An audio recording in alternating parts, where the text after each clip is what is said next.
Hafide and good morning, everyone. Good morning. The Committee on Higher Education and the Advancement of Women, Youth, and Senior Citizens will now convene this oversight hearing. Today is Monday, February 3rd, and the time now is 10:06 a.m. For the record and in accordance with the Open Government Law, public notices of this hearing were first sent to the media, broadcasting outlets, stakeholders, and all senators on Friday, January 24th, and again on Monday, January 27th. The agenda for today's oversight hearing includes discussions surrounding the University of Guam, the main points of the new Parahulu strategic plan, campus security, sexual misconduct policy, scholarships, financial aid, and work-study program, student enrollment, graduation, and retention, the proposed tuition increase, capital improvement projects and campus facilities, and the Guam Cancer Trust Fund. I'd like to thank my colleagues for being here this morning, my Vice Chair, Vice Speaker Talina Nelson, Senator Joe San Augustine, Senator Sabina Perez, and Senator Clint Rigel. Situus Masi. We are here today with the intent to continue our discussions with the University of Guam in our joint efforts to achieve financial sustainability with the ultimate goal of ensuring student success at the institution. Prior to this term, the university experienced major shortfalls in cash allotment in comparison to what it was appropriated by previous legislatures. This issue has had a compounding effect that has been detrimental to the institution. My colleagues and I have looked at various avenues to address these issues associated with the University of Guam's budget. We've worked with the current administration to ensure and also include in the Budget Act that UOG will receive its full allotments for fiscal year 2019 and 2020. Additionally, we continue our efforts to find ways to provide the university with supplemental budget appropriations. These include a bill to appropriate $1 million from the 2019 excess revenue funds, $500,000 from the Tobacco Trust Fund, and the UOG Modernization Bill to provide more financial independence to the institution. I think it's worth noting that many members of this committee are also UOG alum and supportive of the university and understand its extremely important role that this institution plays in our community. The return on investment from our legislative appropriations far surpass what we could ever hope for, with the university demonstrating its positive footprint throughout the region. This hearing hopes to provide our body and the general public an opportunity to understand the prevailing issues and understand the overall financial needs of UOG to better support the growth of the university. So I'd like to thank the panel who is here today and also recognize everyone from the University of Guam who is here. I'd like to recognize in the audience our regent, Mr. Chris Felix, and we have the chairman of the Board of Regents here. And if Mr. Chair, if you could introduce the panel and as well as the president who's here today with us. Certainly.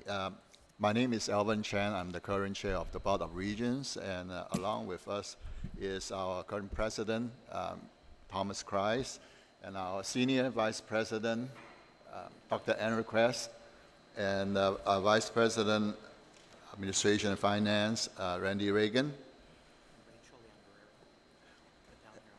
Oh, okay, and also Ms. Leon Guerrero, and Mark Duarte. Thank you. Thank you very much, Mr. Chair. Now I'd like to give a few minutes to President Christ to introduce the Parahulu strategic plan, which I understand will be officially launched this month, but we are very excited for all of the plans ahead. So I think this will help us to frame the picture of what the University of Guam envisions moving forward and how we can best support you in that way. So, Mr. President. Situus Masi, Madam Chair and Senators, thank you very much for having us here today.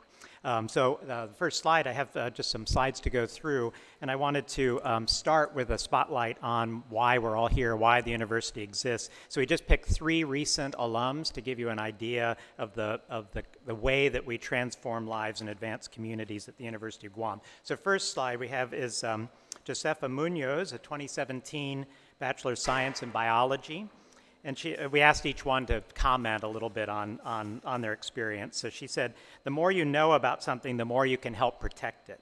And so Sefa has been a resident sea turtle biologist with UOG's Sea Grant program, where she has assisted NOAA in an unprecedented satellite tracking study of sea turtles around the world. She's also a National Science Foundation scholar, which is a very highly prestigious national scholarship. So, next slide is Kimberly Dela Cruz, a 2018 Master of Public Administration and a 2016 Bachelor of Science in Criminal Justice. And she remarked that the 9/11 attacks were very horrific incidents to the lives of the American people. I want to take part in securing and protecting our borders. So Kimberly completed the U.S. Customs and Border Protection Field Operations Academy this August and is now serving as a customs officer in the Guam International Airport. And our third example of recent alums is Vincent Leon Guerrero, a 2013 Master of Science in Clinical Psychology.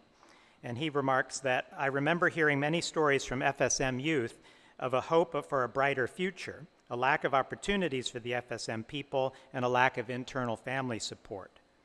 So on his thesis project at UOG that influenced him to further study the Compact of Free Associations' impact on the Pacific community, he's now pursuing a doctorate in policy at Clemson University and plans to return home to Guam.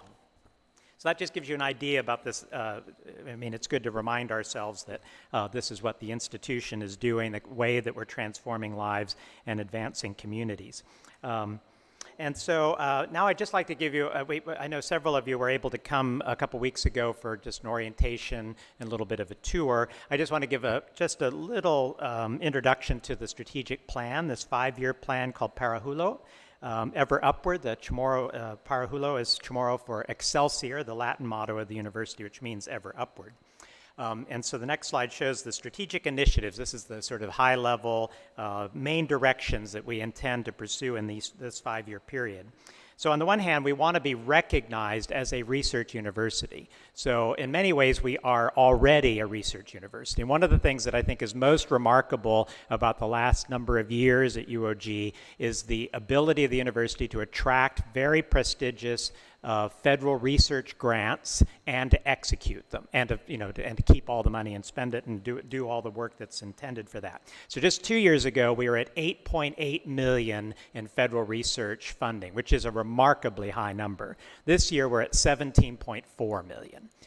So of the 902 universities in the whole country that receive money from the National Science Foundation or the National Institutes of Health, we're about number 898 in terms of the size. We're really small compared to that crowd, but we're in the top 250 for the level of funding. So this is a really good story for UOG and for Guam. So we have 120 full-time jobs completely funded by this work. And so it's generating revenue, it's generating economic activity, it's generating solutions to problems that are both ours as well as the whole region and for the whole world. So getting recognized as a research university is an important part of this process. The other part that is sort of next steps in this are to move from our 15 master's degrees and to work on developing professional doctorates and eventually research doctorates, and that those two things would help us move up in being recognized as a research university and to serve the interests and needs of our economy and our society.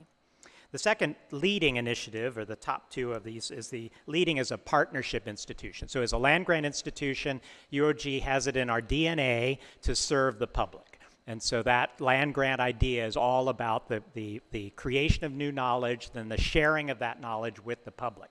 And so we've been doing that for many, many decades, but we want it to be even more obvious. We want a stronger level of partnership. We want multiple levels of partnerships with all of the kinds of agencies and companies and nonprofit organizations and activities in Guam and the whole region. So we want people to think of UOG whenever there's any kind of a problem, any kind of an opportunity. UOG should be at least in the early phases of the thought process. What can UOG do to help us achieve this end? And I like to remark that there isn't a problem we face as a society in Guam and in all of Micronesia that UOG isn't at least a part of the solution to. So those are the two leading things, and I think of those two as standing on the foundation. Neither of those things can happen unless we achieve the bottom. And so the the foundational things of the enriching the student experience. So 47% of our students are Pell eligible, so that means there's financial need. More than half of our students are first in their families to go to college. That means we have to do more than is traditionally thought necessary to support our students and to give them the kind of wraparound advising and support that they need. At our current level of expenditure for student success, we're well below our peer institutions and well below national averages in the resources we're bringing to bear. So we've got to figure out how to do this and we have figured out a lot of things along the way, but we need to do more for enriching the student experience. Then we think of ourselves as we should think of ourselves as a model for GovGuam and for the Guam and the region in terms of our operations. So customer service and how well we function is something that we really need to attend to. It's been part of the narrative of Good to Great, the previous strategic plan, and we need to continue that kind of effort. We also need to grow our financial resources. So as you know, we more than triple the benefit to Guam and the economy by what is given to us in appropriations and allotments. So we have a new economic impact report that will be coming out by tomorrow evening. And one of the tidbits of that is that UOG generates $39 million in tax receipts to the government of Guam. And so there are not very many, and I have trouble thinking of another agency that generates returns on the investment that GovGuam makes in it. So I think that's worth paying attention to. So we're making the effort to figure out how to attract grants, how to attract the kinds of grants and contracts that provides direct customer service, public service like CEDARS and WERI and some of the CNAS outreach activities. So we're figuring out how to do that. The 21st Century Bill will help us do the kind of public-private partnerships that help leverage our financial resources. So we're doing it. We can do a lot more, but we need your help to do that. And then finally, the foundational issue of building and sustaining our infrastructure. So we can talk, certainly with Q&A, more about the problems we've had in maintaining the infrastructure that we have. We haven't built a whole new building since 2006, and I'll show you a slide later on if you're interested to show you the plans that we have and various ways to try to fund those. So those two things are really important, the building and sustaining of our infrastructure. So the next slide just talks about the way that we've reviewed what we need to achieve this strategic plan in this 5-year period. So clearly stable public funding plus revenue generation is the first item that we can't really do anything without that. One of the challenges we're facing in launching this plan is that unlike the previous plan and some of the ones before that, we don't have any reserve of funds to invest in making it happen. So typically when you launch a strategic plan, you have at least a fund where you say you can apply for these funds to make these things happen. So we don't have any of that kind of flexibility to launch that. So really, the stability of the public funding can help us do this, but we also don't have anything to kind of, to jumpstart the plan. Improved student faculty engagement is important. This is part of that wraparound effort, the advisement, the kind of care and feeding, you might say, of our students to help them complete. So we have some slides later on how we have improved the student success rate, the graduation rate from 27% to 39% since the last WASC review in 2016. That's a great achievement. We need to do a lot more, and we need help to do that. Increased public visibility and the fostering of public confidence in UOG is also obviously important. Recognition that UOG is a worthy investment. And I think that language of investment is important when you think about, particularly about a university. Cultivation of alumni relationships, so we're beginning to develop that. We have a very, very small group of people able to sort of execute on that, but we're doing quite a bit with reaching out for alumni. We need to provide more alumni service and more engagement for internships and employment opportunities, those kinds of things. Also improve facilities. Obviously, we need to do that. The deferred maintenance that's happened during this period of disinvestment has made that a more critical issue. And then improve student experiences of all kinds. So that kind of wraparound. We do a lot for individual students. So we have opportunities for study away, for giving papers at conferences. We have internships. We have co-op opportunities. We have all these kinds of things, but we don't have it for a great number of students. So expanding these opportunities to more students is really an important element. So that's just a little bit. Just wanted so several of you were at the briefing a couple weeks ago, so you know a bit more than that. And I have those slides available if you'd like to talk about that. But now I think we can turn it over to your questions, and we have some slides to deal with the 8 topics that you Yes. raised. Thank you very much, Mr. President. And so we'll go right into the other agenda items, and we thank you very much for that overview. The first on the agenda is campus security, and so. In the summer of 2019, there was the machete attack that happened very close to the campus, and this was an incident that sparked fear among the campus community, of course, our greater island community. And though that seemed like hopefully an isolated incident, we'd like to hear what are the plans being implemented for safety on campus, to include any protocols for maybe active shooter or banned students on campus, and if you can also speak to any update to your private security contract. Yes, certainly, Madam Chair. So I do have a slide on this called Campus Safety, 2 slides on this, on campus safety and security. So our initial response was to the machete incident in the summer was holding internal meetings to discuss improving communication and response times. We engaged with the Manilao community through the mayor's town hall meetings and the neighborhood watch program. We've offered to provide workshops and training and coordination with the FSM consulate, and it's been great to have their involvement and cooperation. We've connected with the GPD to provide additional patrols as well. And then the next slide covers a few more things. A major project in 2019 was to address lighting issues. The new project is underway and will continue progress in 2020. We've had some student focus groups indicate that the critical areas near the library and the parking lot near the student center are both illuminated better now, so that we've got at least progress. And UOG would like to increase the presence of contracted security through G4S, although the moving up to another level is an expense that isn't budgeted at the moment. We don't have the capacity to do that. We do know exactly what we would like to do.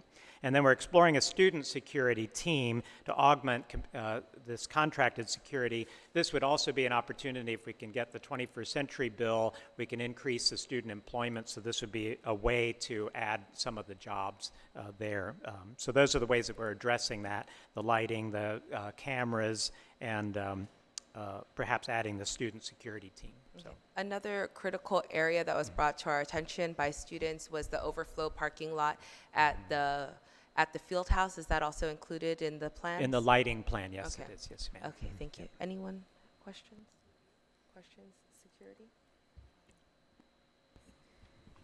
Thank you, Madam Chair. So it's my understanding that there was actually a community outreach that took place. Can you describe that effort that UOG had done with the community in regards to that? Because I think that was very important. Mm-hmm. So that was the on-campus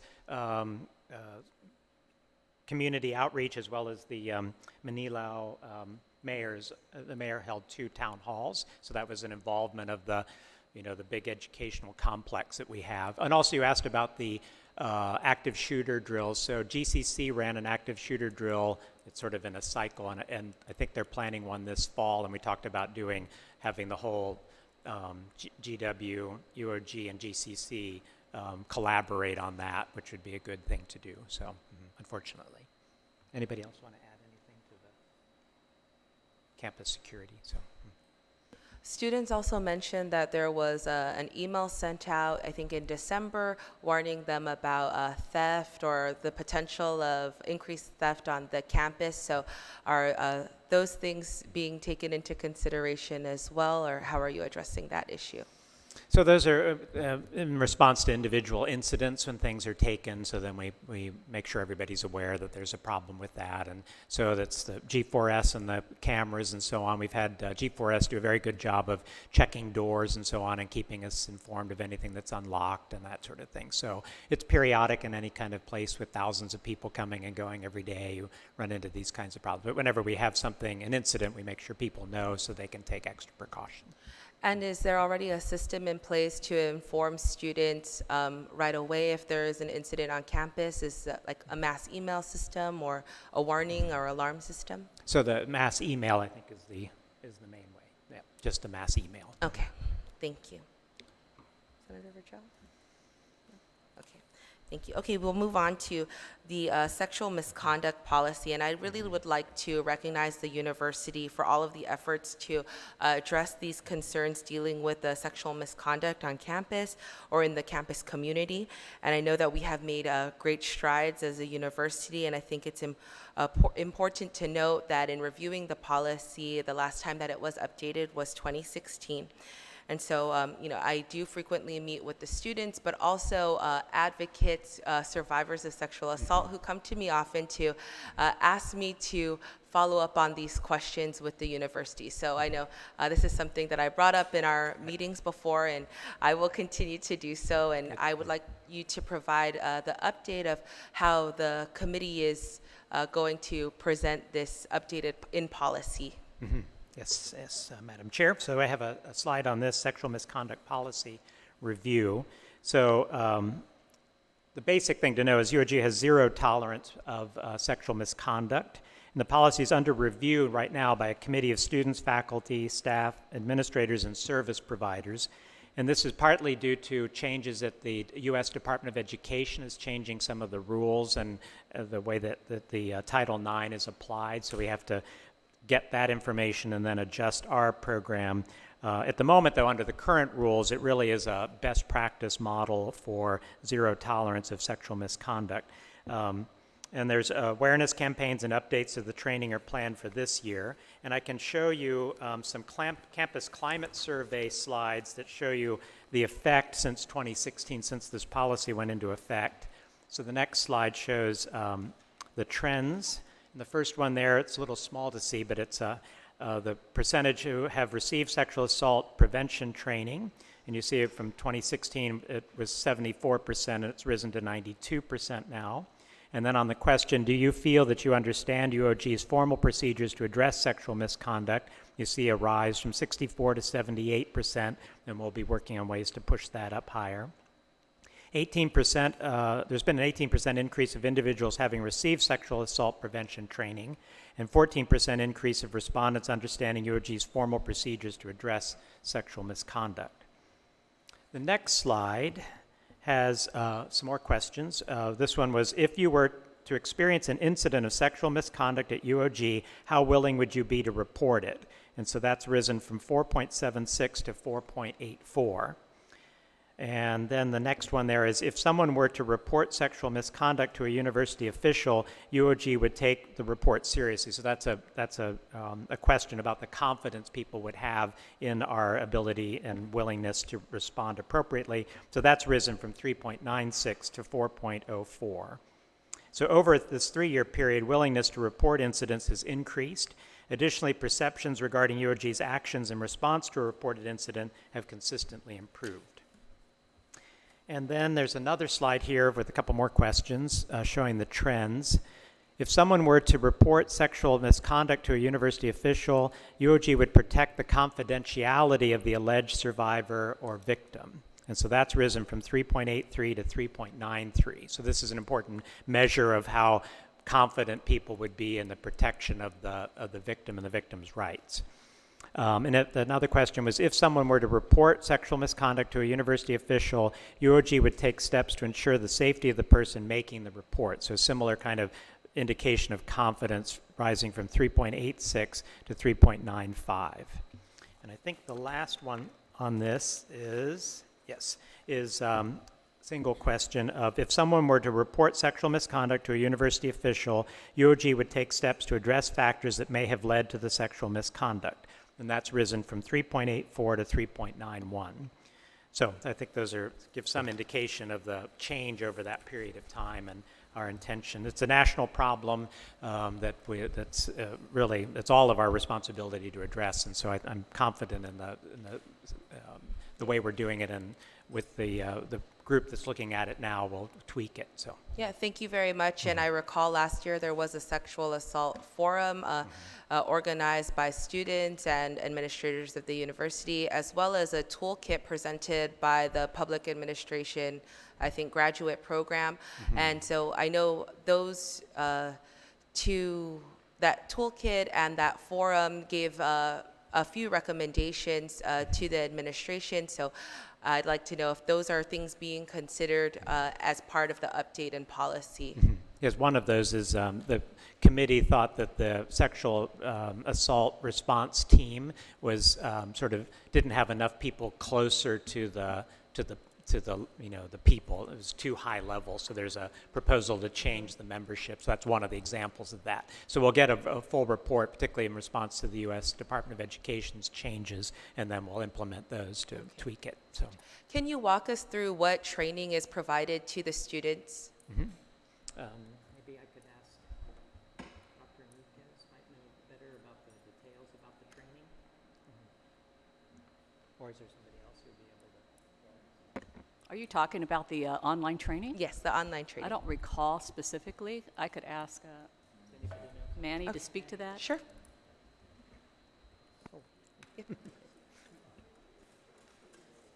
I could also remark that the Vice Chair of the Board of Regents, Mariflor Herrero, has joined us as well. Thank you very much.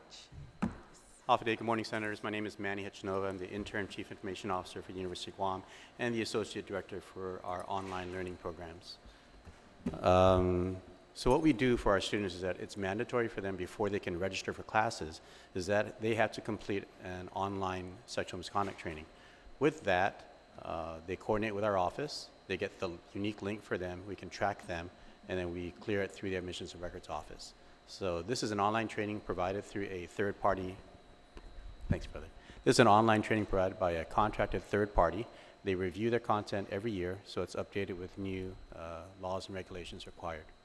So this is something that we implemented back in 2016, and we continue to do it for both staff, employees, and students. It is a third-party training, but does it include the pertinent information for students so they know where to go if they want to report it, and what number to call, what office to see? Are those things included? Yes, we have included our own local information for our local EEO and Title IX office. That's always there. Okay, thank you very much, Mr. Hachinova. Any questions?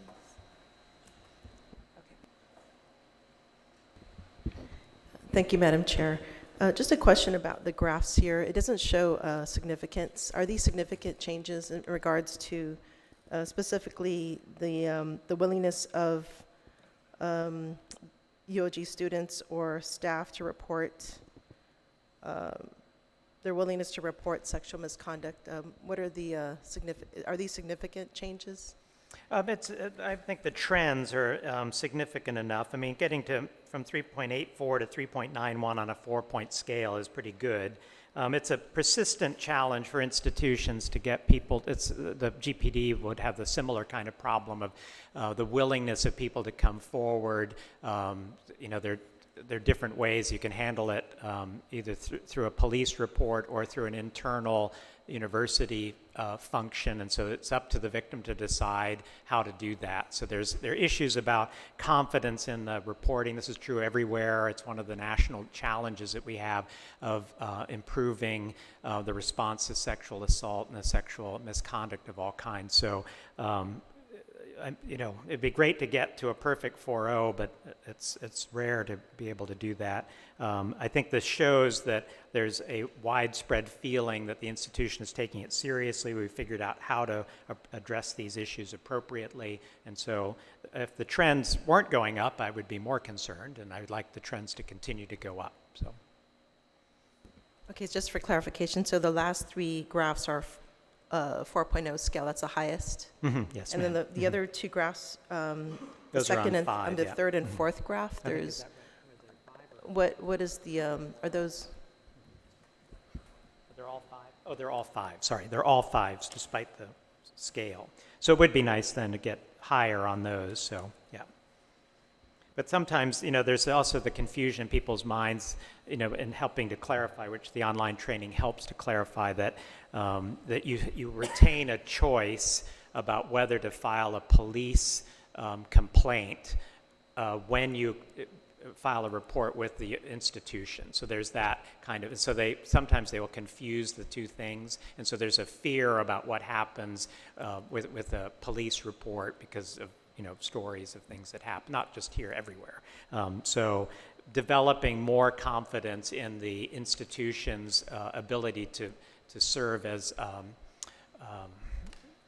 as kind of almost advisors and counselors to help the victim figure out which options to choose, I think is important. And it's, part of it's just confidence building and practice, more training, more experience with it. So again, the trend line is the right direction. We just want the trends to continue to rise. So. And so, what is the approach to address, I guess, to increase those trends? What is the approach to increase the trend to greater success? So more communication, more training, more opportunities for interaction with this kind of thing. In my previous role at another institution, we brought in speakers to talk about their own experiences. That did a good job of helping people realize that the institution is responsive and we understand that what this does. It's I think this group will probably be recommending some other steps to take. I've also had experience of having book groups, reading on subjects. So for instance, a big issue in sexual assault response is a lack of understanding of victim responses to sexual assault, and particularly the tendency to be silent or to freeze. And so reading about stories like that, and John Krakauer's book called Missoula was a particularly good text for helping people understand that tendency. Everybody would have a tendency to respond that way, but it's hard for people who haven't had that experience to understand why that happens or what it feels like just to freeze or to fail to cry out, right? Those kinds of things. So there are other ways that we can do that, and I anticipate that the study group will recommend different ways to. So it's something that you can never, it's not like you're going to have one big briefing and you're done. It has to be something that becomes part of the narrative, part of the conversation. It is certainly part of the conversation in certain disciplines, so psychology and counseling and education and so on. It's a common element there. ROTC addresses it separately too, because the Armed Forces has similar problems to universities. So it's something that you just can never let up on. You have to keep a steady diet of it. So, okay. Thank you. Thank you. Senator San Augustine. Thank you, Madam Chair. Dr. Christ, as I read your survey, what are the numbers? How many incidents were reported to establish that the survey is true, that they have confidence when they report it? You got numbers, or? Let Vice President Randy Wiegand respond to the specific numbers. Yeah, we had. I mean, it's on the increase. Unfortunately, 2016 we had 3, 2018 we had 5, 2019 I think it was around 5 also. So, if you look at the total student population, it's still a very low number, but it's on the increase, and that's a matter of concern, and that's why we're focusing so hard on this. And I can add that it's common when you develop a better reporting system to have the reports go up. So that happened. You might remember that service academies had a rash of issues, particularly about the response to sexual assault. And so once they really put in a proper system and whatnot, the numbers went up. And it was a PR challenge for them, but it was actually an indication of an improvement in the system, because before that, people didn't have confidence and they wouldn't report because they didn't have confidence that the institution would behave properly. So once you develop that, it's not, let's say 3 to 5 probably isn't enough of a change to indicate that that's the cause of it, but it's worth knowing that that can happen, that you have an increase in the number of reports. So, Do you have any number? So you're saying the number 5 or 3 or whatever number you're claiming, that's to the university, not numbers to the Guam Police Department then? Or do you have any relationship with the Guam Police Department so you can see if there was any increase? Yeah, this is just complaints to our EEO office of any type of sexual harassment complaints. Okay, and as a result of their complaint, this is how your survey was, the numbers were driven? Or is this the online? I mean, you know, we can all sit here and we can all take a survey and say, yes, we have confidence in EOG. But I'm looking at the victims. How did they respond? Were they adequately, or I can't even say that they're adequately or not, but I'm trying to match your survey with the folks that are impacted. Because today it's 5, and I'm wondering if the university is reaching out to GP and saying, how many folks filed complaints with you guys that happen at UOG? Just so that you can get a warm and fuzzy feeling what's going on. Yes, Doc. Yes. Anita Enrique, Senior Vice President for Academic and Student Affairs. Thank you for that question. The survey is based on perception among students with regard to these particular questions. The numbers that you're referencing are those that are reported to our Title IX EEO coordinator.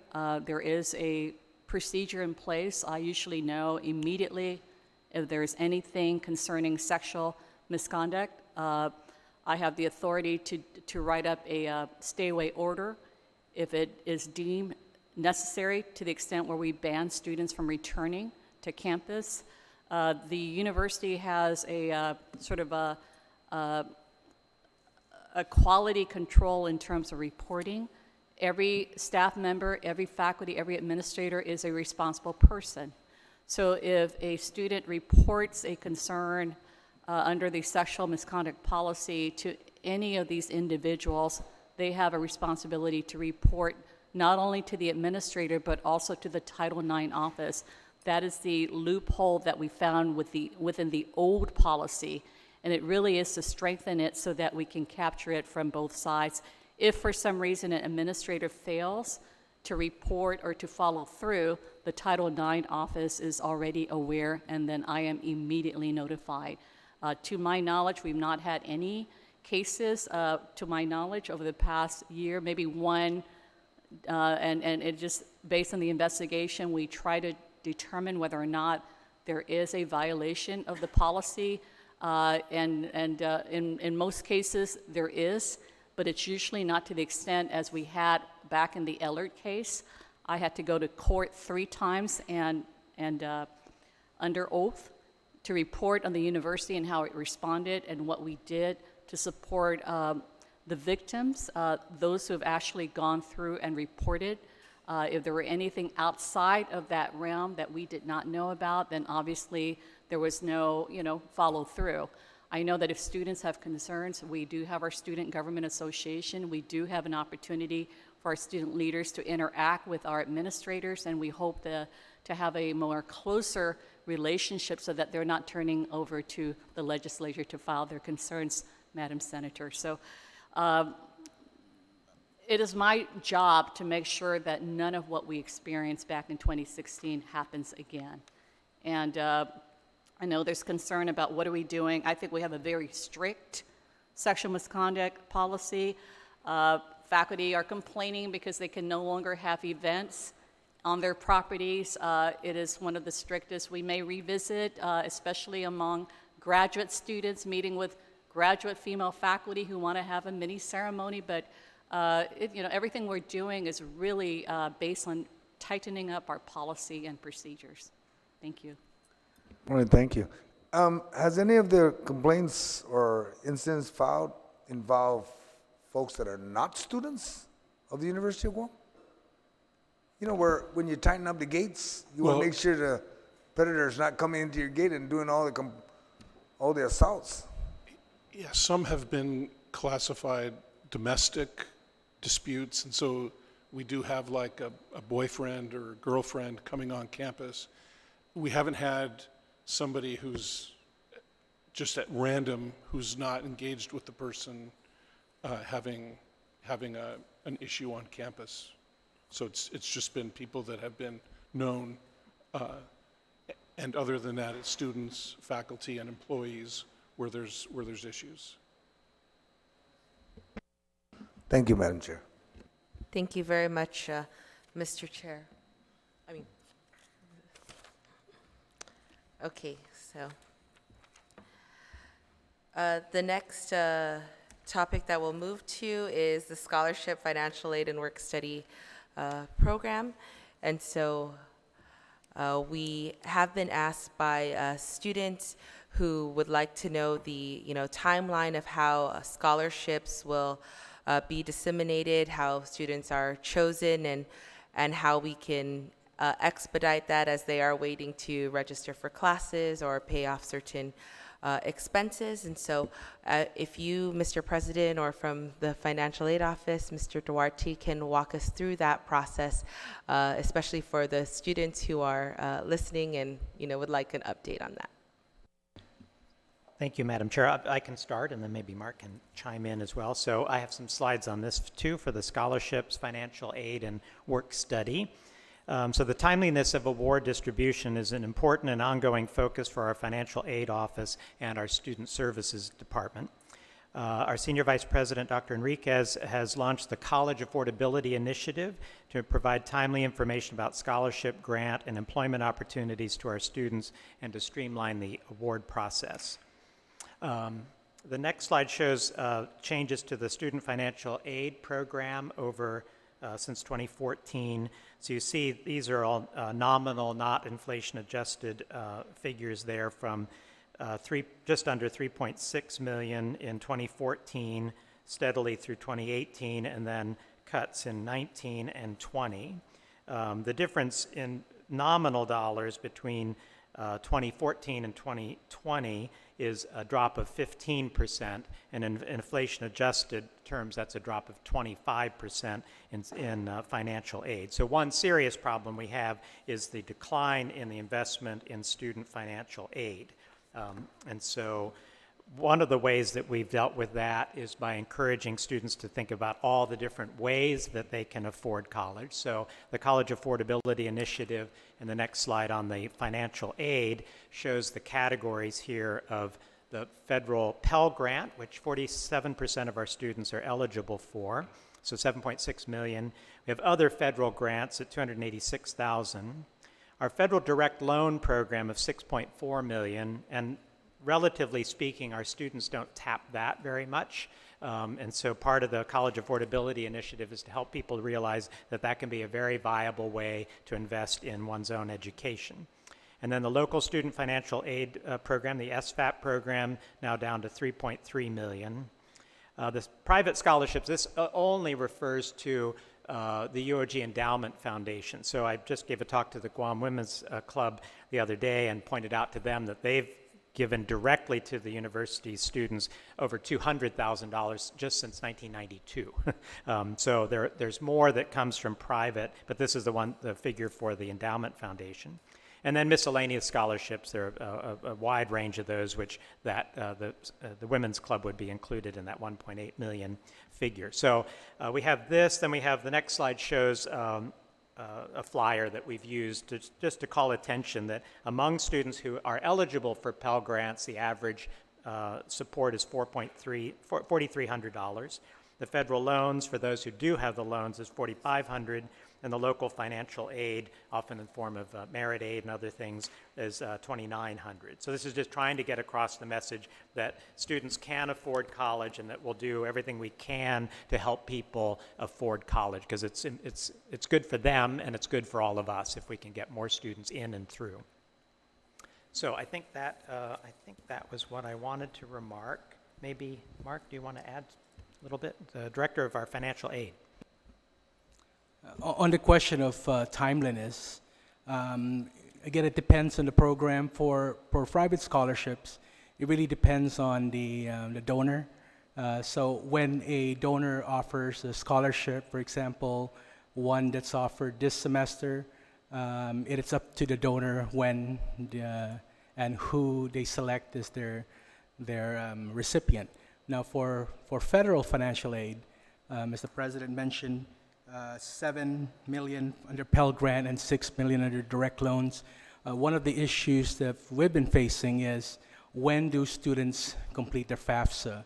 As you know, the change in federal law allows students to do their FAFSA on October 1st for financial aid in the next academic year.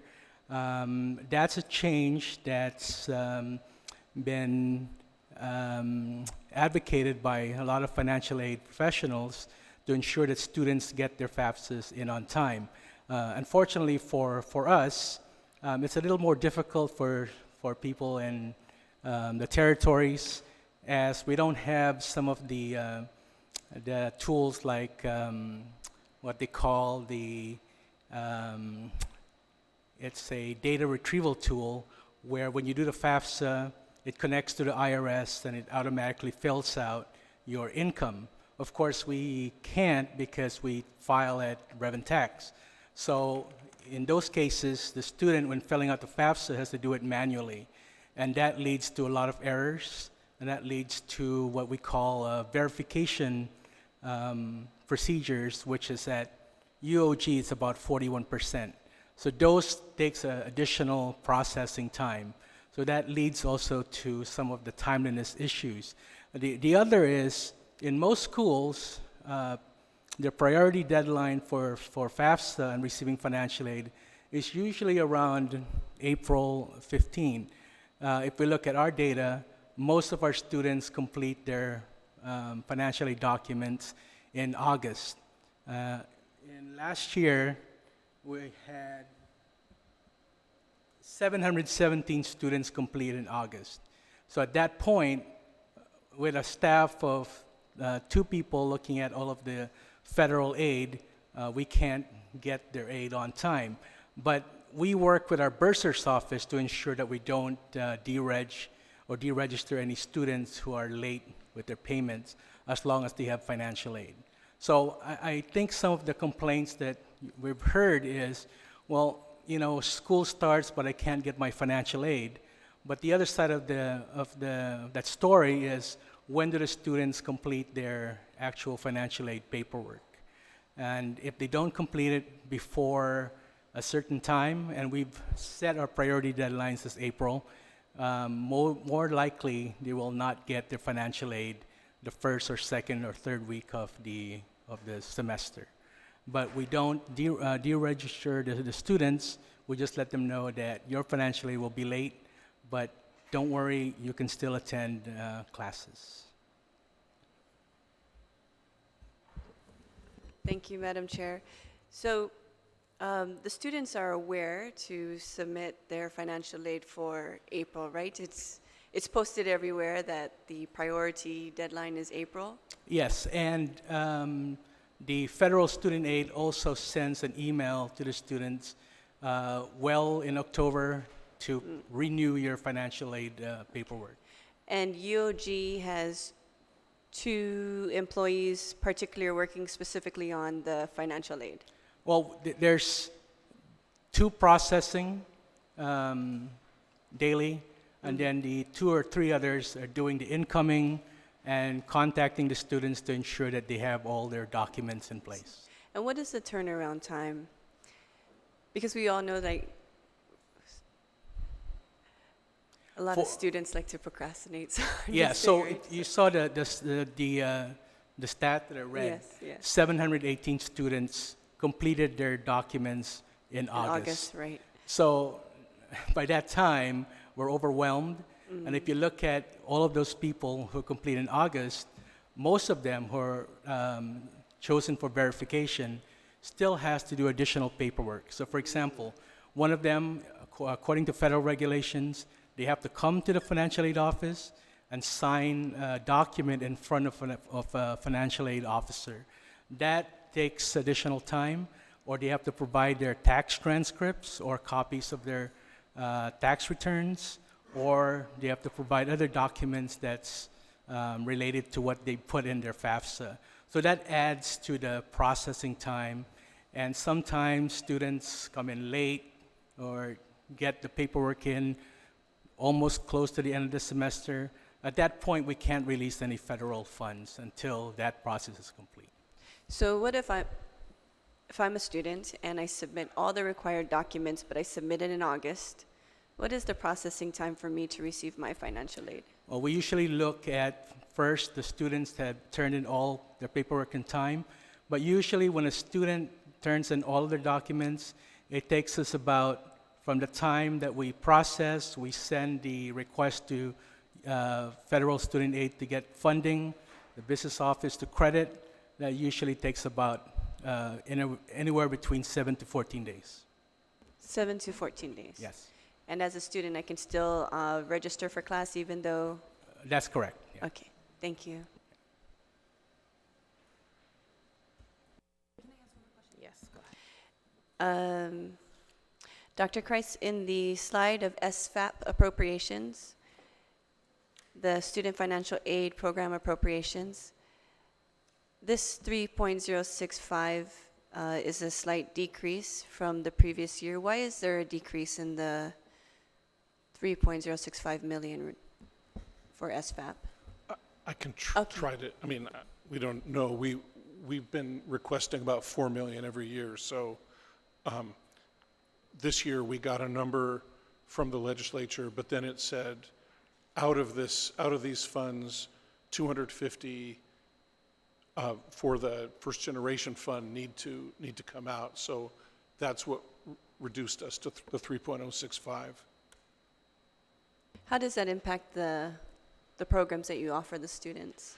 Yeah, it means that we've got less money that we can give out to students for scholarships. What are some of the SFAP programs that are funded through this source? I'll let Mark. Yeah, so the main one is the Merit Scholarship, which is our most expensive program. And then we have the Yamashita Teacher Corps, Doc Sanchez, the Jesus Torres Protect Award, the Access to Higher Education, Retention and Completion Program, Research and Teaching Assistantship Program, the Advanced High School, Regent Scholarship, the Henry Officior ROTC Program, the Marine Lab Graduate Program, the Triton Athletics, and our Summer Bridge Program. Thank you. And So you it's mentioned, about 17 programs in all, I believe. thank you, sir. And you mentioned the first generation. Is that not a scholarship as well? Would it not fall under the SFAP appropriation? First generation does not. It was a separate legislation.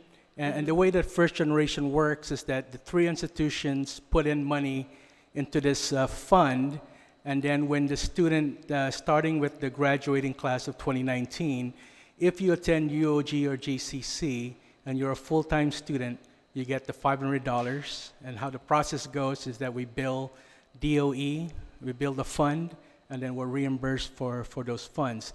But in previous budgets, the $250,000 was a separate appropriation. In this last budget, it was taken out of the SFAP funds. So we need to make sure that I'm looking at Senator San Augustine because he's the oversight for OFB. If we can keep that $250,000 in your SFAP program so that you can help the students more, and then the $250,000 will have to come out of DOE? Well, is that the what we're what it was is that each organization would give to or a certain amount, and in the past it was an additional appropriation by the legislature to for each of those institutions to meet the funding needs. I see. So it was just last fiscal year where we noticed that it took out the $250,000 from the SFAP appropriation. And then how does that impact the programs, the less money you receive? Are the students in need of this kind of scholarships? And are they able to continue the requirements of the scholarship, or do we just lose money on the first year, for example, like the merit scholarship, where they decide that? Yeah, so we try to maintain those students who are already in the program. We try to continue them. So what we do is we don't add new recipients. With the exception of merit, we've always funded merit scholarship because we think that's important.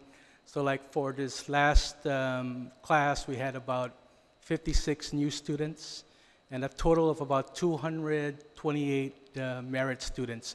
So we try to keep that, at least the merit program funded every year. Thank you. Thank you, Madam Chair. Thank you. Any other questions? Se- Yes, Senator San Augustine. Thank you, Madam Chair. Last year, Public Law 34-151, it applies that Pell Grant first for merit, before merit scholarship.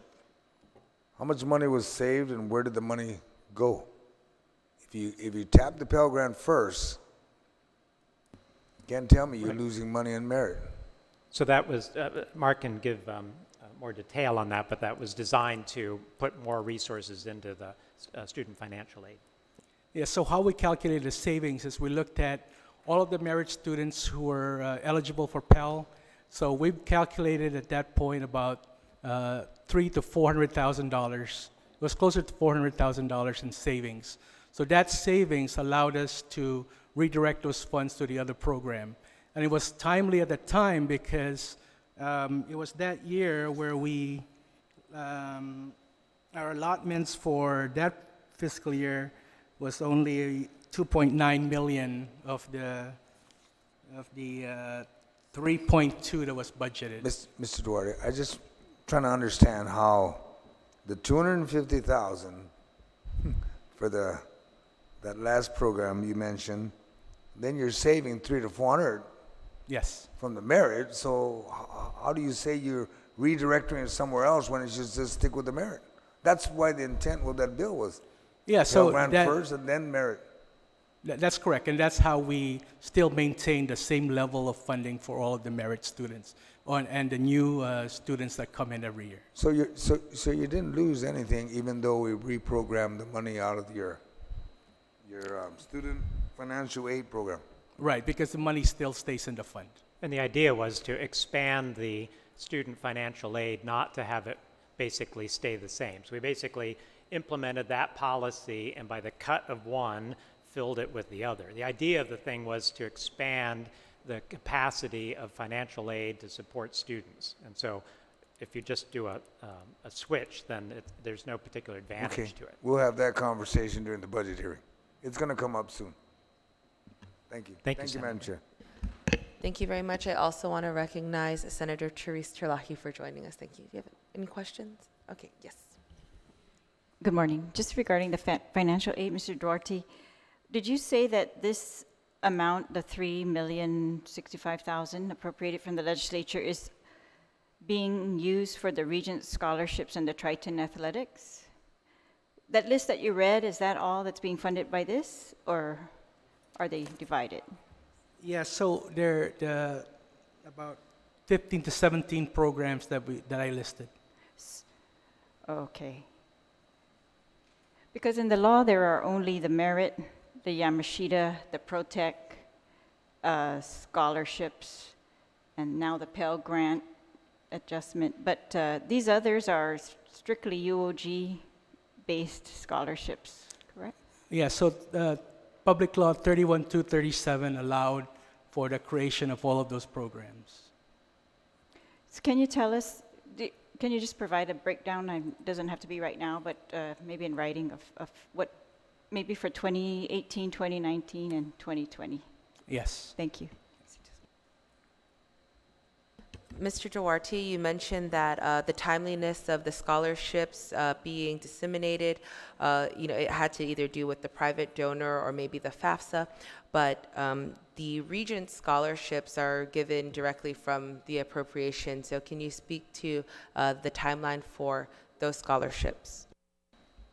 Yeah, so the way the Regent Scholarship works is that you have to maintain a certain GPA 2 consecutive semesters in a row, and once that is done, our Admissions and Records Office gives us a listing of all students that are eligible.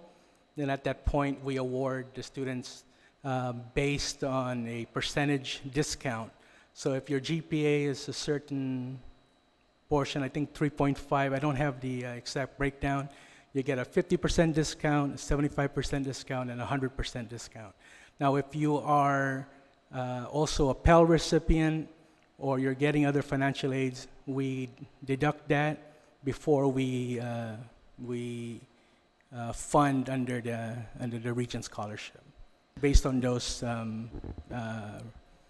discount rated. So rates. Regent scholars aren't actually being cut a check for a scholarship, it's just a discount to their tuition costs. That's correct. Yeah. Okay, thank you very much. I will move on now to the student enrollment and graduation and retention. And so we thank you for the briefing, again, that we had with the senators, and we would appreciate you to being able to explain some of those enrollment and retention numbers for us. Thank you, Madam Chair. So we have a slide on this one on student employment, and this responded to some questions that you raised at the briefing a couple weeks ago. So we have 209 students currently have part-time jobs with UOG, so that's 5.9% of all students. 102 students are on the Federal Work-Study Program. 107 students are funded by local funds or external grant funds. And then another 52 students are employed by the Research Corporation of UOG. And so your support, senators, for the 21st Century Bill will allow UOG to provide more employment opportunities, income, and experience to our students. And I have another slide that explains that a little bit, because you had questions about the retirement contributions. And so this one remarks that all UOG student employees, unless ineligible by law, must pay into the GovGuam retirement system. So students contribute 9.2% to the retirement plan, and they cannot opt out. UOG contributes 26.28% to retirement for these students. The 21st Century Bill would allow students to retain most of their paycheck up front while still maintaining a retirement benefit through a much lower 6.2% contribution to Social Security. UOG would have the same 6.2% contribution to Social Security, which would create about 50 additional student jobs. So a significant increase on the number. And we also find that students who have jobs on campus have better outcomes than students who have jobs off campus. It's very common for college students nowadays to be employed all the way through their college experience, but those who have jobs on campus have better outcomes. And so the more students that we can hire on campus, the better off they are and we are. And I have another slide then too on the student enrollment, graduation, and retention. So since the last WASC, that's the Western Association of Schools and Colleges, so our accrediting agency, when they visited in 2016. Since then, our retention rates have climbed to 80%, more than national averages for open admission universities. Our graduation rates improved from 27% in 2016 to 39% now, based on robust student success initiatives. This is that effort to sort of wrap around our students and to provide them more support. High impact practices have strengthened, enabling more students to participate in things like internships, practicums, capstones, clinicals, field studies, field and scholarly research, publications, off-island conferences and competitions, and other value-added experiences. So there's a big study was done about 15 years ago that identified 11 high-impact educational practices that really move the needle on retention and graduation success rates for students. So we've been carefully following those since the Good to Great program, and this is also in the strategic plan. So tracking how well the strategic plan's initiatives serve the high-impact educational practices and extend them to more students. So we do at least one of every one of these things, but getting more students involved in all of these is part of that initiative. And the next slide also says, has some more information. Since, let's see, oh, I think that was the same one. Oh, I can show these figures. Here we have, this shows you the enrollment since 1952, the sort of up and down. And you see the dip there in the last couple of years, which is related to the basic disinvestment in the university. Now, that's its own sort of negative story, and we can turn that around by reinvesting and restoring student financial aid and restoring our budget to levels of some years ago. But the next slide shows the story about the retention and graduation rates. And so despite that dip in those latter years, on the previous slide, you see that the total number of degrees awarded, and the green is the undergraduates and the orange is the graduate students, you see that has been rising. So that it's better for everyone involved if we can get students in, retain them, and graduate them, preferably on time, than it is to maintain high numbers that are falling out along the way. So at nearly 40% graduation rate, that's good, and it's certainly a big improvement over recent years, but we need to have that go much higher. We need to have a much higher success rate.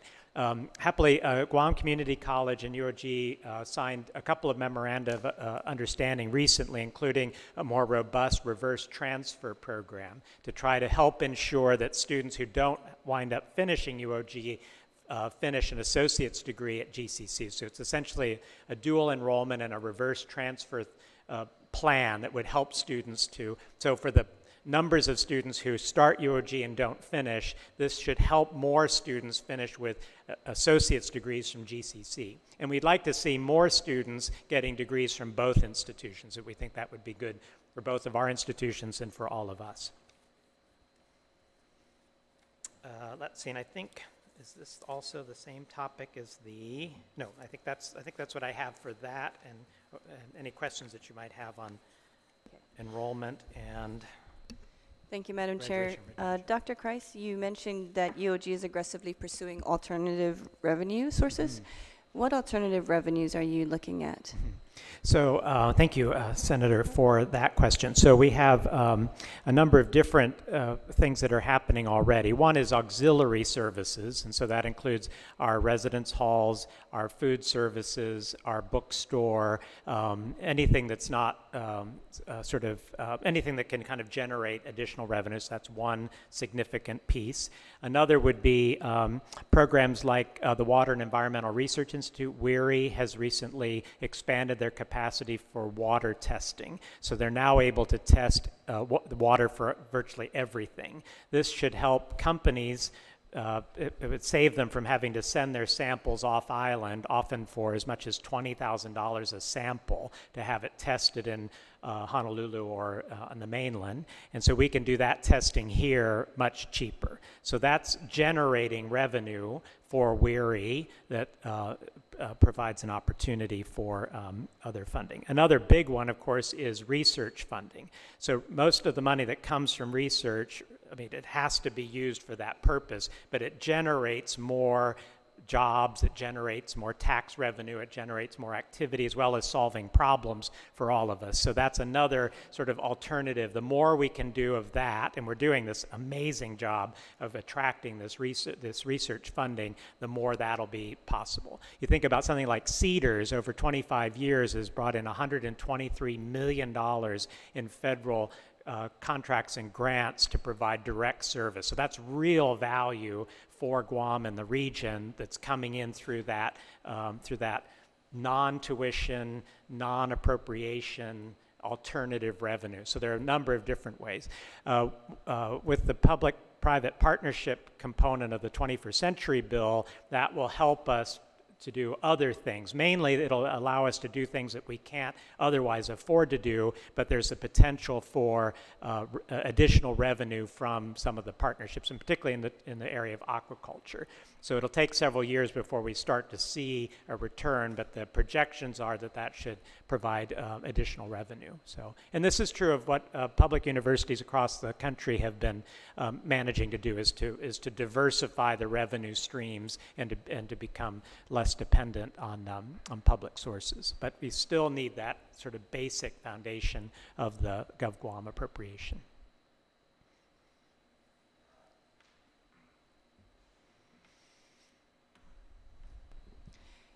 There was mention of some of your bonds expiring or have been expired, and the way that you were paying for the bonds was through the tuition, the students' tuition fees or the students' tuition. Can you just clarify that for us? I'll let the And Vice what- President for Admin and Finance Thank explain. you. Yeah, thank you, Senator. Yeah, we had a bond that was issued in 1993. It expired. The last payment was made in November 2018, and it was pledged. It was pledged by. So the first repayment source would be the payment of tuition and other non-appropriated funds from the university. The secondary was the general fund crediting it, and it ended up that at the end of the term, at least ever since 2015, I think quite a bit before that, rather than have us give a check to the general fund and have them make the $2 million payment, we would then they would just deduct it from the appropriations that they were giving to us. So it ended up not having much of a tie to the tuition and those type of charges that we were receiving. Can you repeat that? First, the Vice Speaker asked you, you had a bond that the tuition increase or the tuitions was tied to that bond. That's an agreement you have, correct? Yeah, the bond. Yes or no, sir? I don't want you to explain too much. I'm just trying to get to the point of it, because we're looking at, the students are looking at a possible tuition increase. So I'm just concerned is that you had a bond that you paid, and it's kind of like you're alluding that maybe the budget didn't give you enough money to cover what you needed to cover, even though you had the tuition that was supposed to back it. Can you explain that very simple for us so I can understand that? Well, the bond was issued in 1993, so this is 25 years ago. It was a 25-year bond. And in the bond documents, it says that the bond is pledged by revenue from tuition fees and other non-appropriated funds that the university collects. And then there's a secondary pledge from the general government that if the university doesn't make good on the $2 million, that the general government would backstop the payments. But by the end of the term,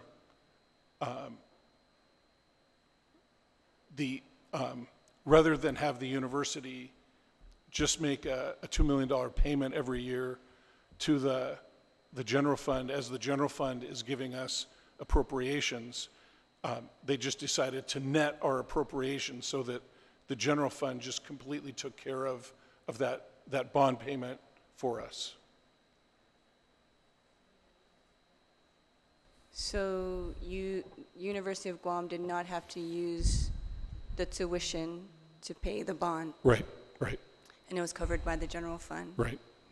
How long ago, or since what year was that process implemented? I don't know for sure. I think it's at 2015. least a decade. I think it's the last decade at least. So in 2009, that's when the general fund just started paying the bond with the $2 million. So what were you using for the tuition, the students' tuition, since the general fund was covering the $2 million for the bond? What was the students' tuition money going towards? Yeah, well, I mean, the amount was about $2 million every year. Right. And we would take it from any source of revenue that the university had at the time, and we would just pay $2 million to the Department of Administration.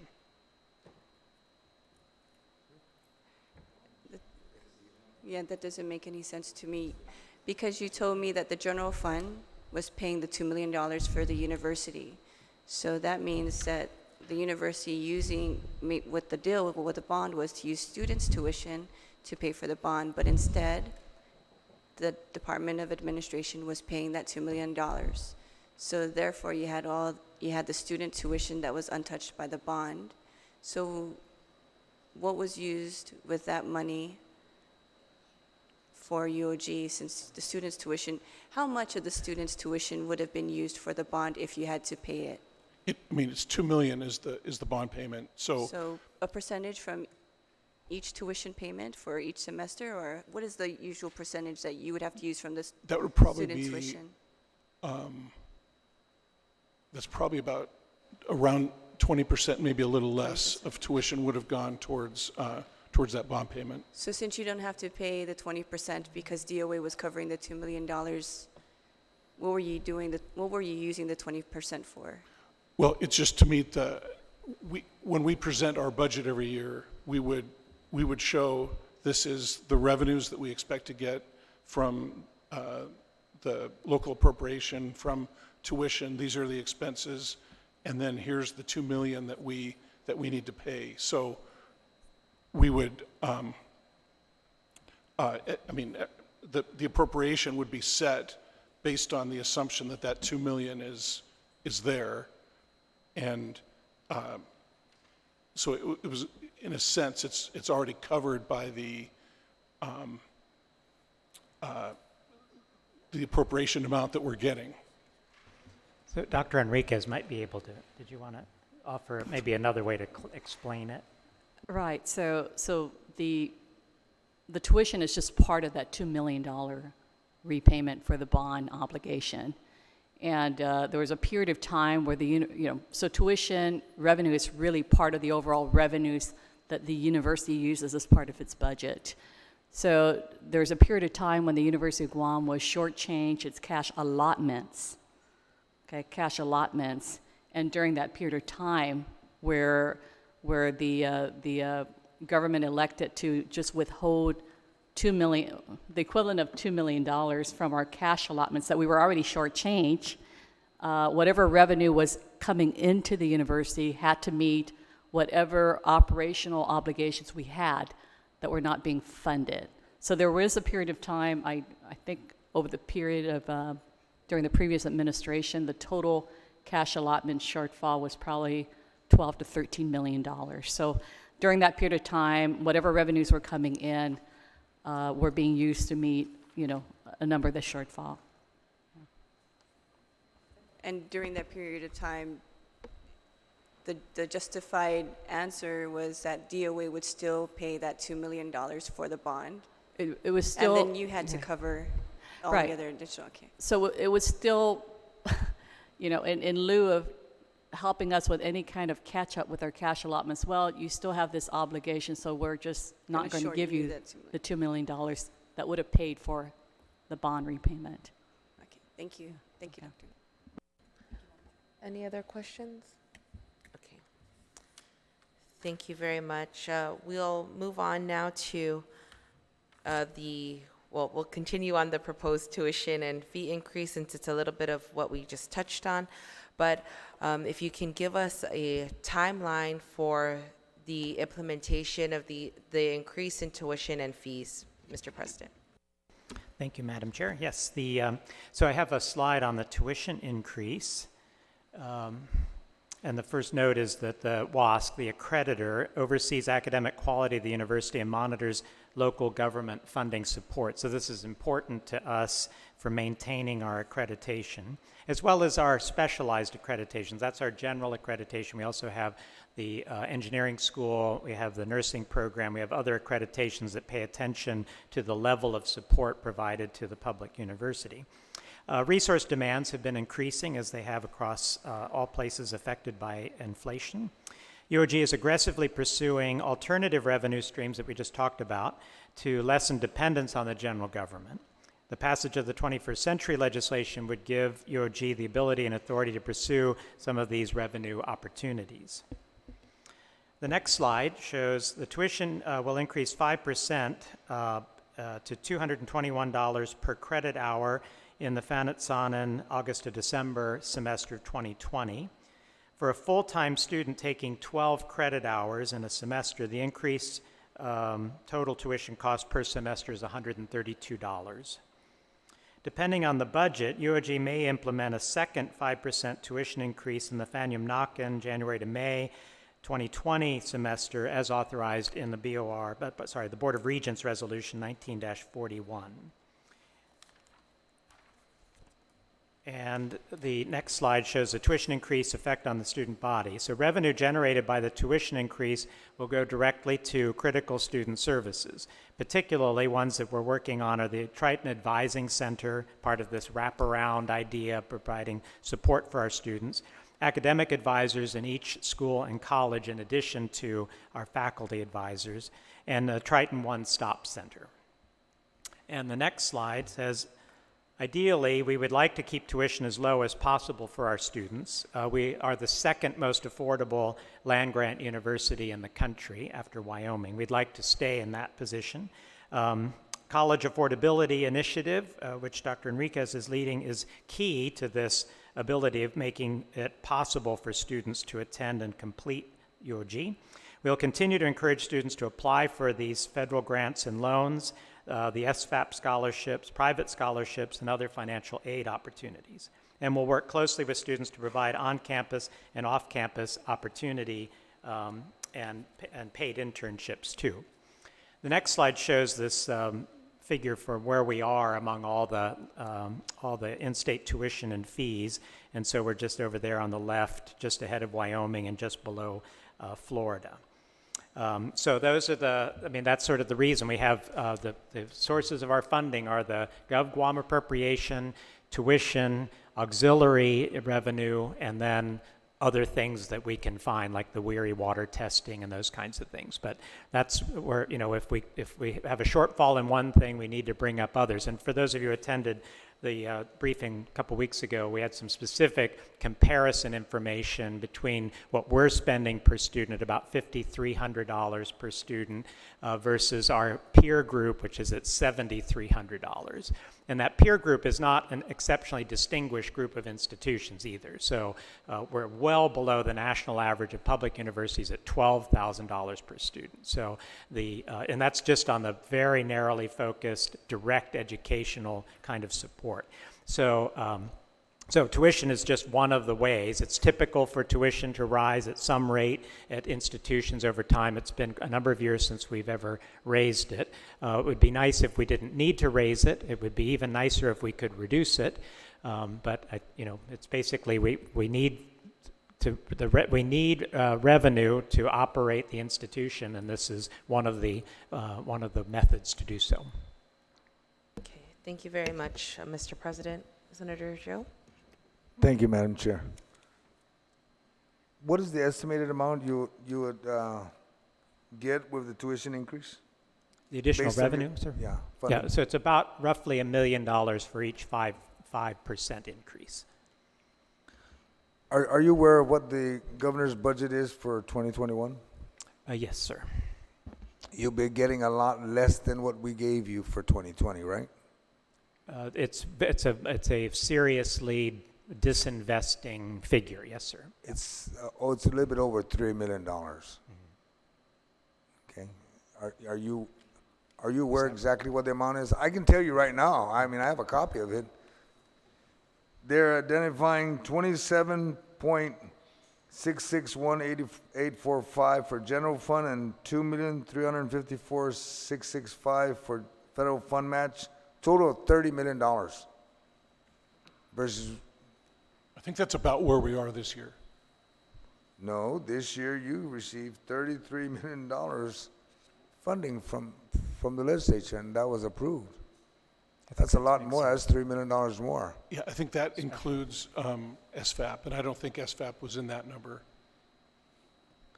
When the governor submits a budget, it says grand total. You can take a look at it whether you want SFAP or not. Okay. It's 30 million. 30 and 33, there's a big difference of 3 million. I'm just concerned about that because when we do get to the budget, I would rather you stay status quo with what you get today and find a way to, whatever increase you generate, it offsets wherever your shortage is at. I just want to make that very clear, is that so that we're not assuming that you got money coming to you. Okay, I just want to protect what you got today. Exactly. And I do understand, and I do acknowledge Dr. Enriquez when she brought up that there was a shortage. Previous administration made sure you didn't get your allotments. We made sure this year, all your allotments, if I'm correct, you're up to date with your allotments. And we want to make sure it stays that way and find ways to help you. Yeah, we thank you for that help. We're very grateful. Now, on the 21st century bill that you brought up, I think, the Madam Chair, that's your bill, correct? And that you want to make sure the application of paying into retirement and just paying the Social Security, correct? Yes, sir. Sounds good to me. Thank you. Thank you, Madam Chair.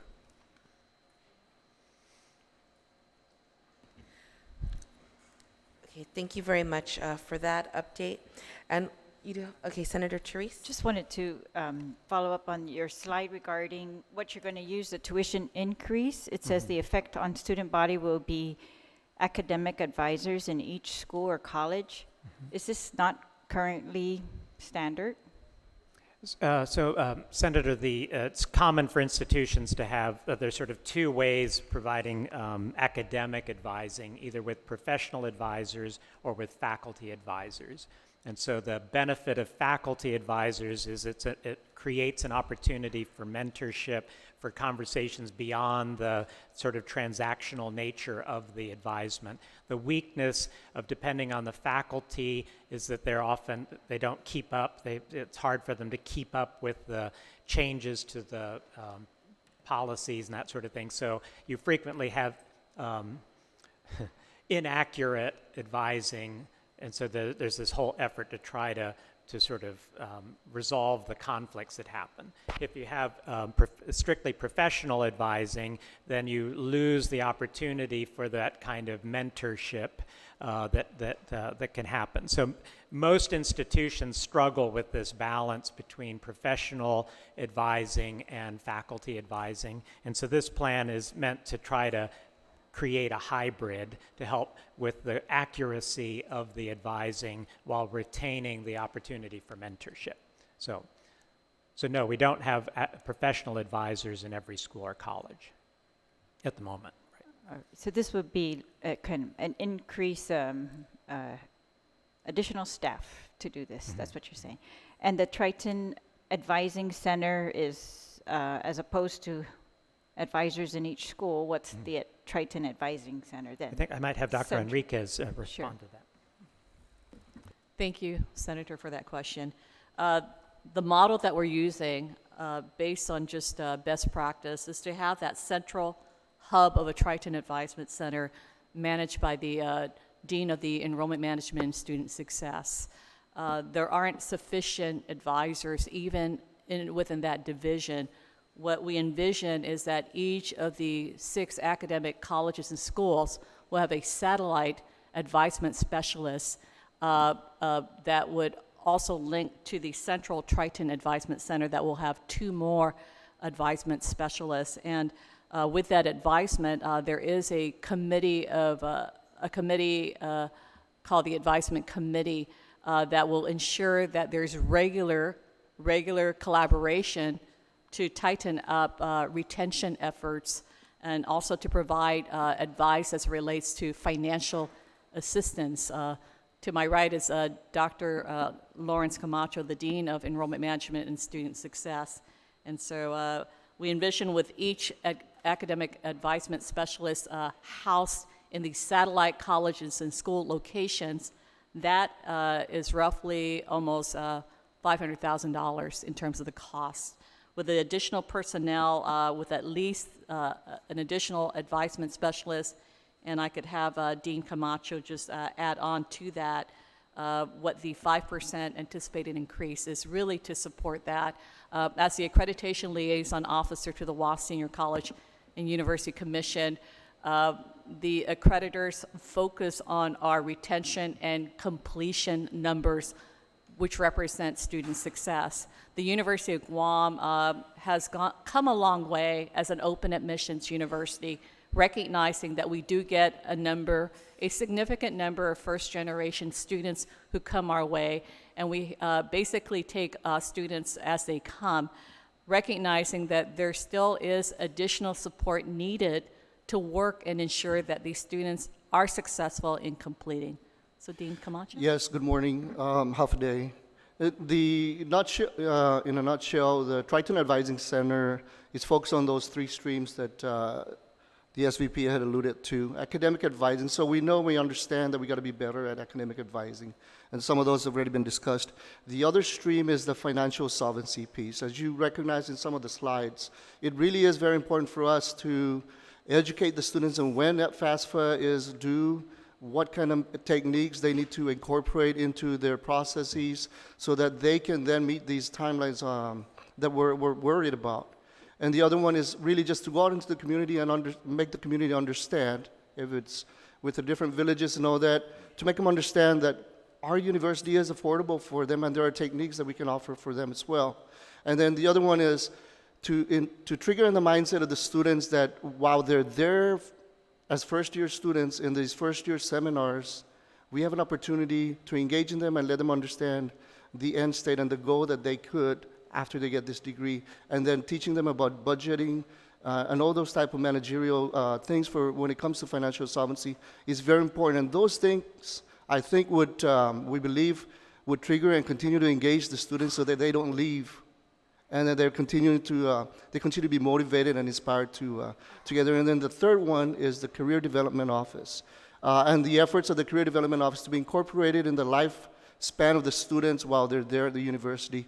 From the moment they hit the ground, we're going to engage in them and make sure that they're triggered in being motivated and inspired and understanding the industry that they're in, and then really studying so that they don't again leave for that simple matter that they're motivated to achieve that degree to get into that industry that they want to get into. And we have several ways, and some of the things I saw, as you saw, paid internship and all that, we're going to be incorporating in all this in a particular model so that it's more strategic than it is just allowing the different departments to do their own thing. There's a lot of activities happening. We just got to synergize and make sure that we have a model for all students to avail to. Thank you. Dr. Enriquez, so 500,000 you estimated for the academic advisors in each school or college, and what about the Triton One-Stop Center? That's different than the Triton Advising Center? I'll have Mark speak to that. It really also includes, sorry, I'll have Mr. Duarte speak to it. It includes a significant part of financial aid wraparound services. Yeah, so One Stop is what the other universities have done is put the process of registering, doing financial aid, paying for classes, paying for services all in one area. So it's more for the convenience of the student. What we've done is we looked at our current financial aid office. We're shifting some of the staff to empower them to do some of the registration. We're going to have a cashier in one area so the student is not sent all over campus to do their business. So that's part of the student experience, making sure that the student is concentrating more on getting their grades up rather than being frustrated about getting services at the university. So could you just break down the 1 million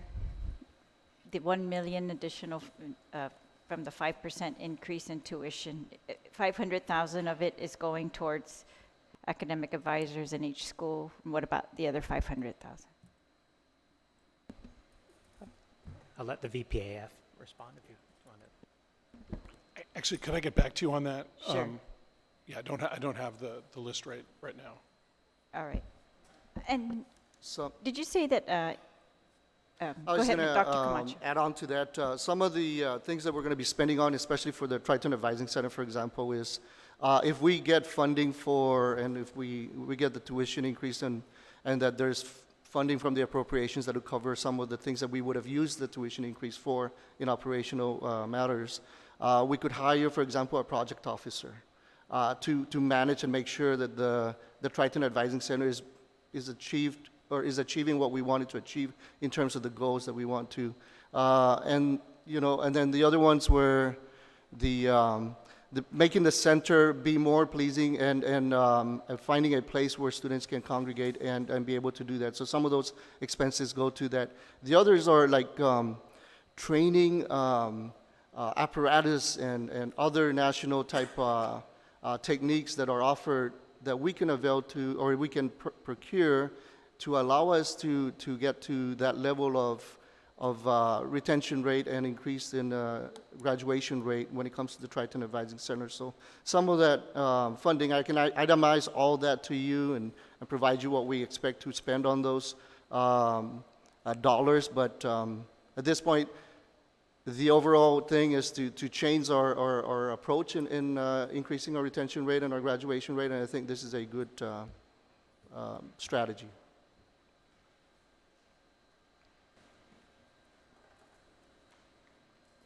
Have the revenues, I know you talked about the revenues and I listened to that, but have they increased then? Have your independent revenues increased over the last fiscal year? When you say independent, Well, the ones that you outlined to be your, revenue yeah, enhancement. like our PIP revenues have gone up, and we've had some increases. Go ahead. Yeah, so the tuition revenue actually is down because Okay. of the decline in the enrollment, so Right. that's down. The appropriations at the allotments are better because, I mean, Right. that's as good as it's ever been in terms of we are getting the allotments of everything that you all have appropriated for the first time in years, so that's great.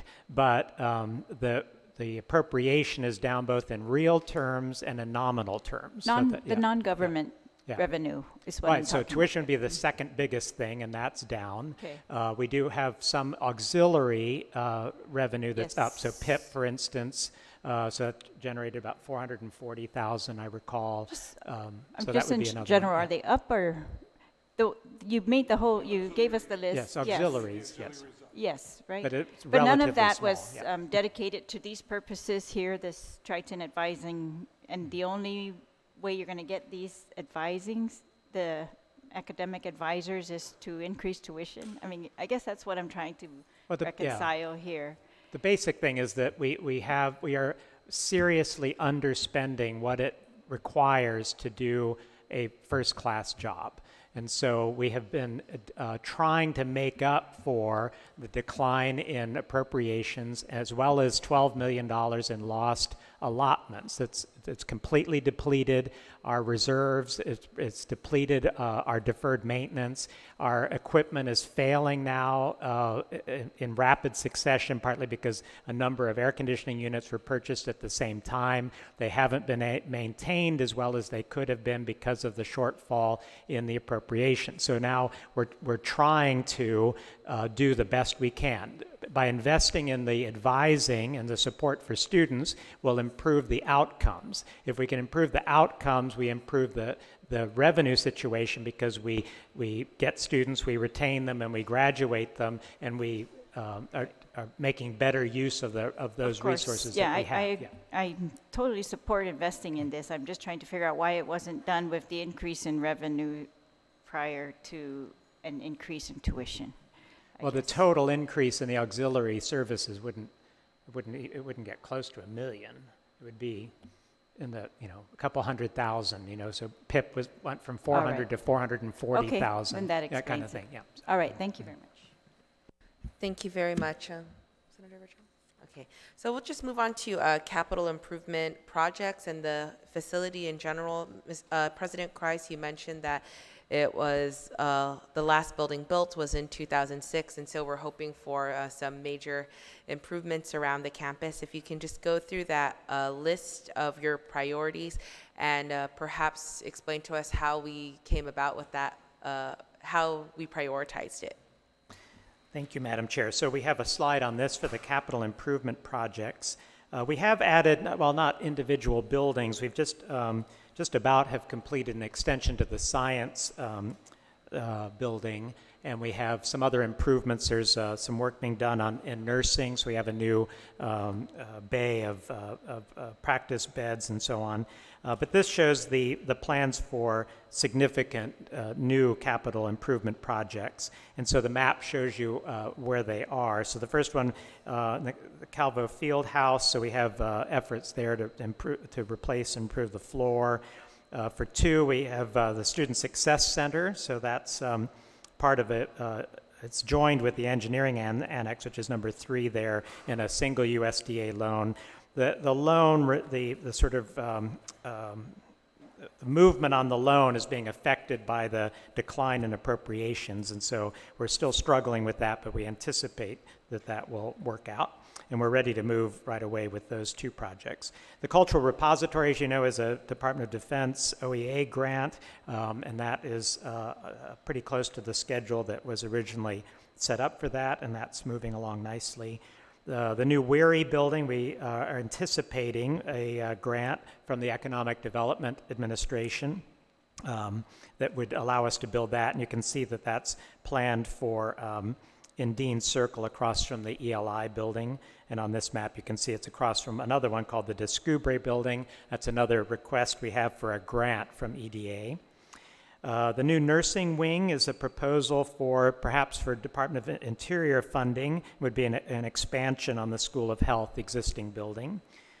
And then we have the science laboratory, the 2nd floor, working on that through internal endowment.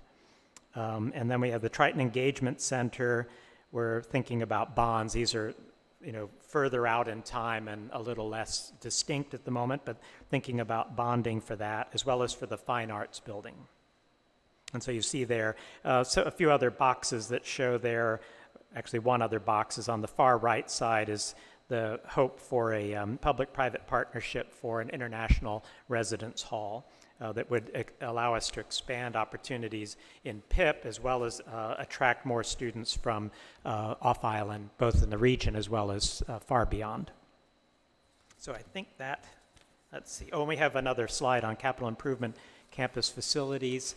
So I note that funding shortfalls have taken an overall toll on infrastructure and major equipment, preventive maintenance, repairs, and life cycle replacement. Over the last few years, deferred maintenance has necessitated reactive repairs, sometimes under emergency-like conditions as infrastructures start to fail. With stable and adequate funding, UOG will be able to restart preventative maintenance efforts and do a better job with our facilities. And then another slide there on the School of Engineering, the Student Success Center. So this year, UOG launched the island's first ever bachelor's degree in civil and environmental engineering. The program is seeking this ABET accreditations. This is a difficult to get accreditation, specialized one for engineering and technology. We anticipate that about 2022. So we're on track to do that, but it is expensive to launch a School of Engineering and to achieve ABET accreditation. So the decline in our support, the GovGuam support for the university, is coming at a critical moment for the School of Engineering. And so this, I can't emphasize that enough. We have over 180 students enrolled in the 4-year Bachelor of Science program. So it's a great thing for Guam and for the whole region. It'll help in many ways, but we're sort of teetering a little bit. We are making progress with the new USDA loan application. However, one issue that has been discussed is the university's ability to repay the loan in light of recent financial challenges. So the USDA is looking at the support from the government of Guam for the University of Guam and raising questions about that. So this is affecting our ability to get the loan, as well as issues related to our accreditation. UOG is also seeking this EDA funding to supplement construction for the School of Engineering facility. So that may be another way to help achieve that end. So I think that's what I have to say about the, happy to take questions. Just one on your map. There's a red box on the far right in the middle, like on the cliff. Outside, what is now the School of Business parking lot? On the far right. The residence Yes, that's hall. the one. That's the international dormitory. Is the proposed site for an international residence hall is the idea there. So the preliminary sketch is for a 300-bed facility. So All right, but that's not listed as one of the projects, it's right? not, because it would be through a public-private partnership that would be a result of the 21st Century Bill. So once we have that, we can begin pursuing partners to explore that. We've made some preliminary work, and we've consulted with some experts on how to structure public-private partnerships, and so it's a conversation that's on for some time. All right, thank you. Okay, thank you very much. And We'll move along to the last item of the agenda, which is the Guam Cancer Trust Fund. As we're all aware, the OPA put out an audit a couple of weeks ago stating some concerns and recommendations for the University of Guam to address. So we'd like to give you the opportunity to explain the plans to implement these recommendations. Thank you, Madam Chair. Dr. Rachel Leon Guerrero, the Director of the Office of Research and Sponsored Programs, is the manager for the Guam Cancer Trust Fund, and so I'll ask her to respond. Thank you. Thank you. Yes, my name is Rachel Leon Guerrero, and I'm the chair for the Guam Cancer Trust Fund Council, and I have just want to acknowledge I have a few of my council members here in support. For the past few years, UOG has been operating the Guam Cancer Trust Fund, and over much of that time, we made quite a few awards to many nonprofit organizations providing the needed funding for our cancer patients here in the community. And we are committed to continuing to administer this fund, and we try to do good work.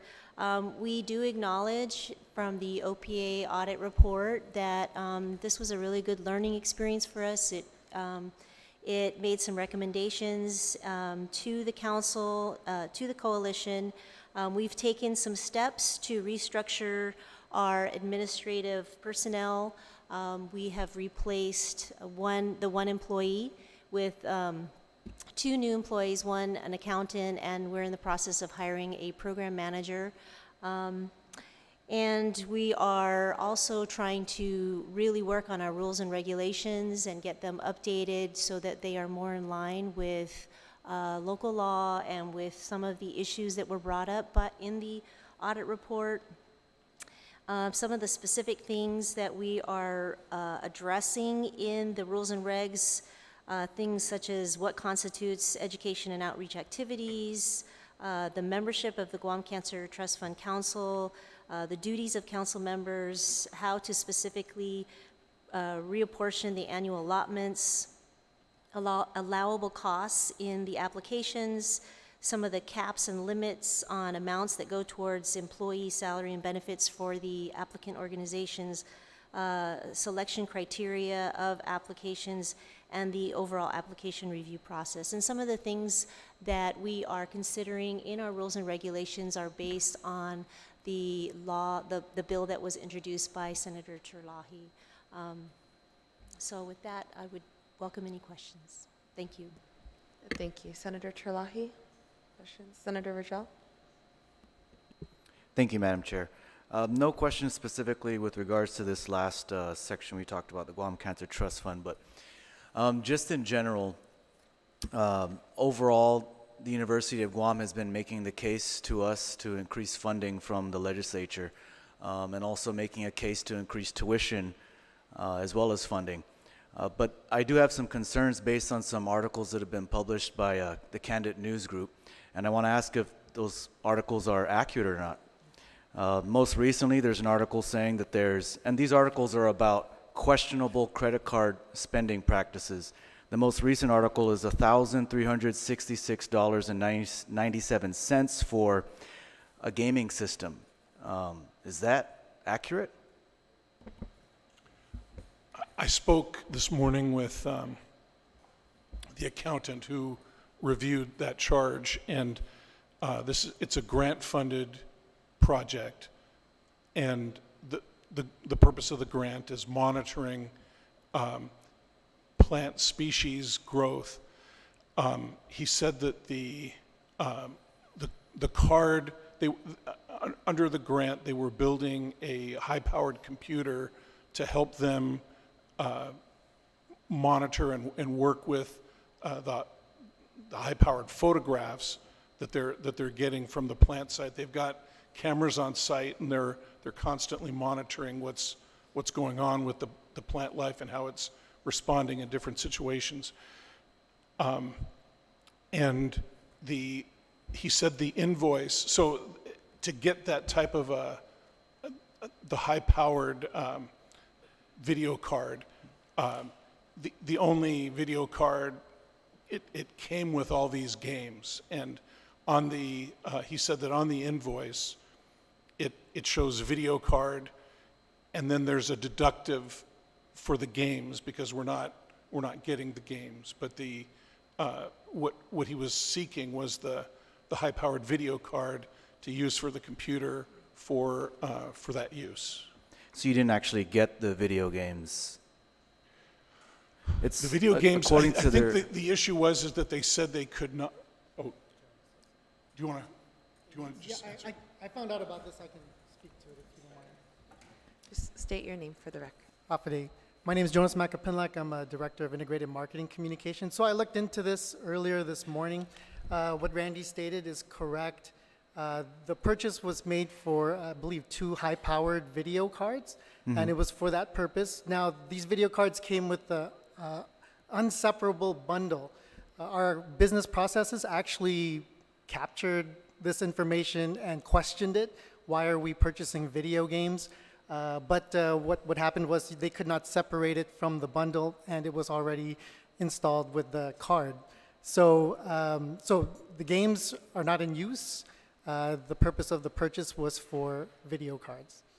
Okay. So in this case, it was just that the games were bundled with this bundle that is needed for this high-powered video card. That's correct. And if in the invoice that was received from the vendor, it does show that the price of the total bundle minus the cost of the supposed games. So both of those games were $59.99, and they were subtracted from the invoice total, showing that it was free and it came with the card. Okay. Yep. All right. Thank you. There are some other credit card purchases, though, stories that have been done about it. There's $2,201 at Ross Dress for Less in Tamuning. Is that accurate, that report? For Ross, that's accurate also.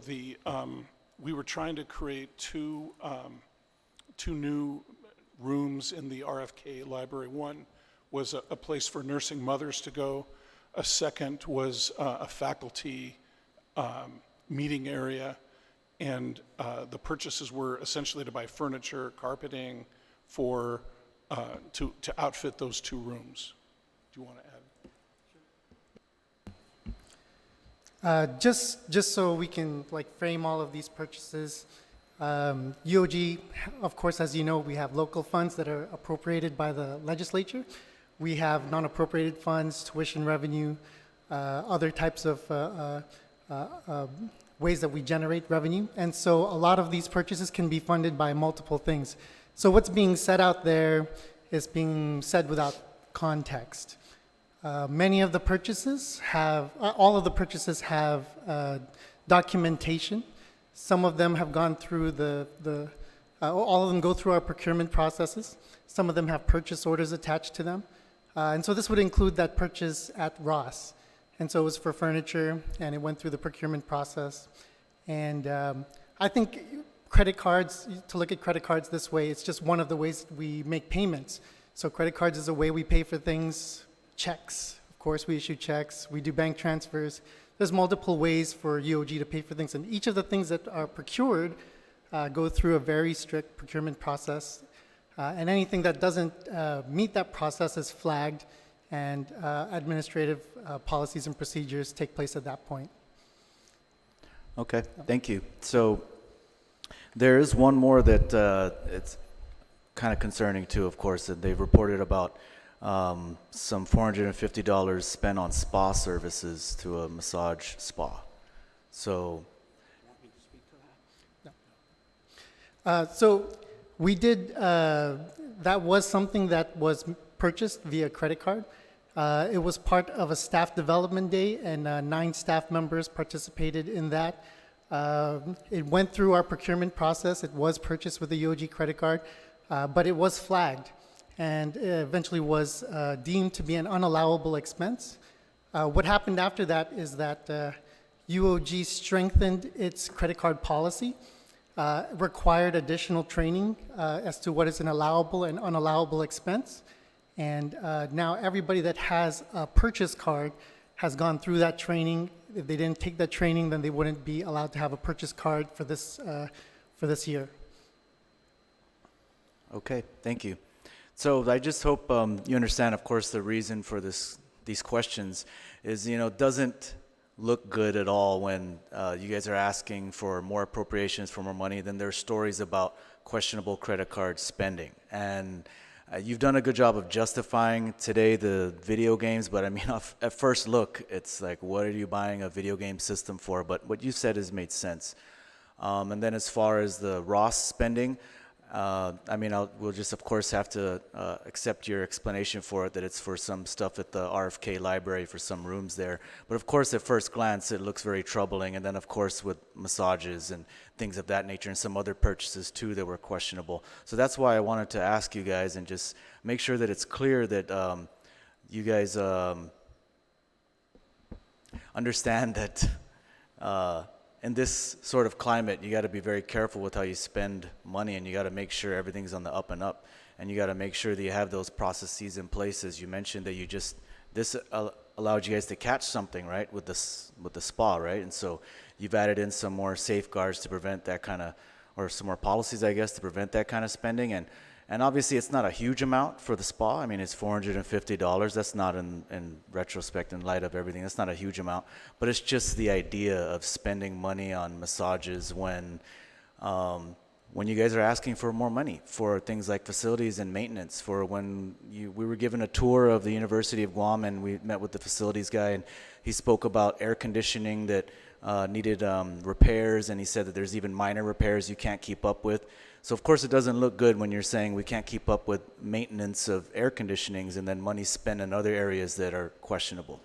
So with that, I just encourage you guys to, of course, tighten your belts as much as possible. We all are doing our best to tighten our belts, and just encourage you guys to put in those safeguards in place to prevent unnecessary spending. Thank you. I wanted to thank you for the questions, because that's really our first opportunity to explain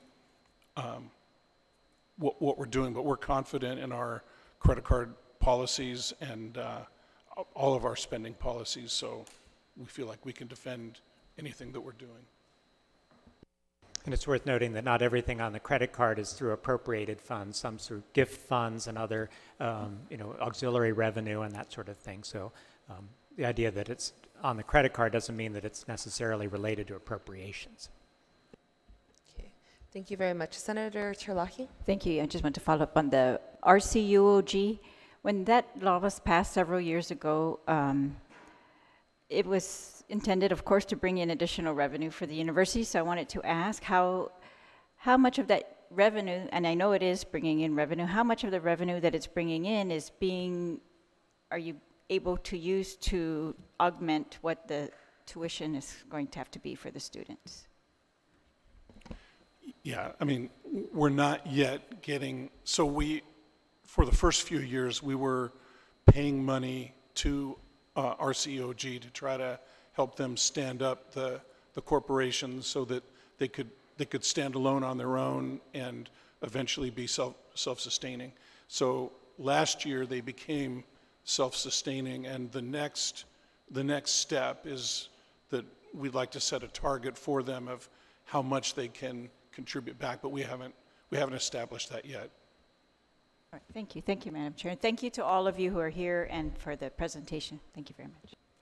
Thank you very much. I'd like to thank my colleagues also for being here today. We've concluded the agenda, and I'd like to thank Mr. President, the chair, and all the regents who have joined us today, as well as all of the administrators and the deans for taking your time to be here. We look forward to seeing you for the budget hearing, and I think all of the information that you shared today really helps, as I said before, paint the bigger picture of the needs of UOG and how we can support the students and the greater island community through your efforts. So, Sitios Masi. And for the record, the time now is 12:04 p.m. and this hearing is adjourned.